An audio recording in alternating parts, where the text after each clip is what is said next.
সাবেক আইজিপি বেনজির আহমেদের বিরুদ্ধে দুর্নীতির অভিযোগ গুরুত্ব দিয়ে ব্যবস্থা নেওয়ার দাবি উঠেছে জাতীয় সংসদে।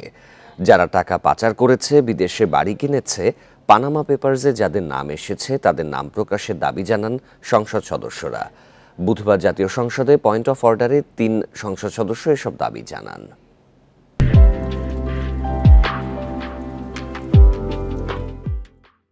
তার নামে, তার পরিবারের নামে গোপালগঞ্জে Savannah eco resort and natural park স্পিকার 621 বিঘা জায়গা।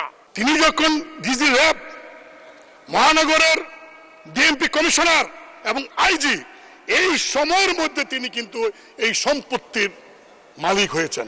এই বেনজির নিয়ে, আজিজ নিয়ে, আনোয়ার নাজিম নিয়ে আমি নির্বিকার। দুর্নীতির জন্ম হয়েছে, 20 বৃক্ষরূপে প্রতিষ্ঠিত হয়েছে।